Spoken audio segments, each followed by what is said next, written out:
श्रोतेहो नमस्कार. ऐसी अक्षरे रसिके या कार्यक्रमामध्ये ऐकूया सुजय जाधव यांचा ललितबंध. आजचा विषय आहे व्हर्च्युअल स्थलांतर.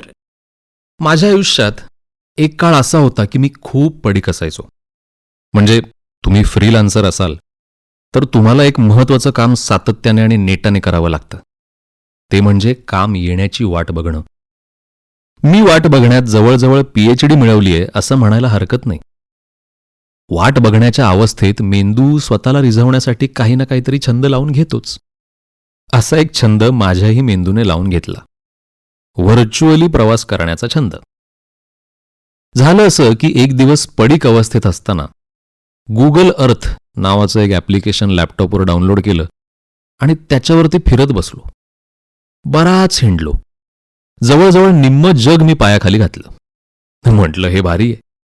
त्याच्यात मग मला स्ट्रीट व्ह्यू नावाचा एक प्रकार समजला की आपण रस्त्यावर जाऊन अगदी तिथे असल्यासारखे आजूबाजूचे लँडस्केप्स बघू शकतो. मग मला जे काही लँडस्केप सापडलेत की विषय एंडच.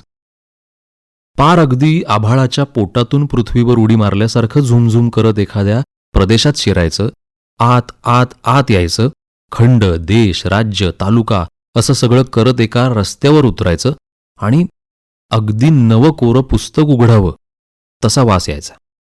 कधीही पाहिली नाहीत अशी घरं, झाडं, वेगळंच काहीतरी आभाळ, वेगळी जमीन. एकदा तर ना नितळ निळ्याशार समुद्राला समांतर जाणारा एक सुबक रस्ता मला सापडला. मग काय, मी त्याच्यावरून चालत राहिलो. संध्याकाळ झाली होती, सबंध रस्ता मोकळा. किती वेळ तो रस्ता समुद्राला समांतरच जात होता. एवढ्या वेळात फक्त एकच घर मला वाटेत लागलं. टोटल निळ्या रंगाचं, वर फिक्या चॉकलेटी रंगाचं छत, केस पिंजारल्यासारखं. असं वाटलं त्या घरात डोकावून बघावं आतमध्ये कोण काय करतंय. पण गुगल अर्थने तेवढी काही मोकळीक अद्याप दिलेली नाही.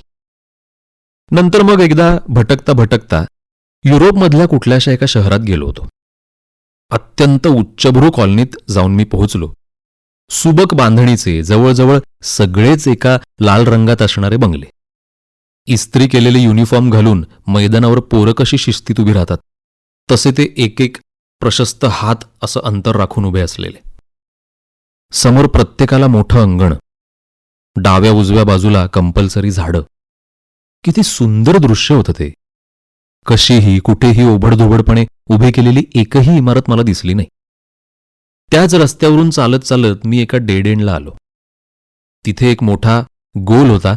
त्याच्या भोवतीनेही 4-6 घरं होती, शांतपणे बसलेली. अगदी चित्रातल्यासारखं सुंदर आणि कल्पनातीत ठिकाण. तिथेच किती वेळ थांबलो कोणास ठाऊक. अचानक कोणीतरी हाक मारली म्हणून भानावर आलो आणि लक्षात आलं की वास्तवातला मी पत्र्याच्या खोलीत बसलोय.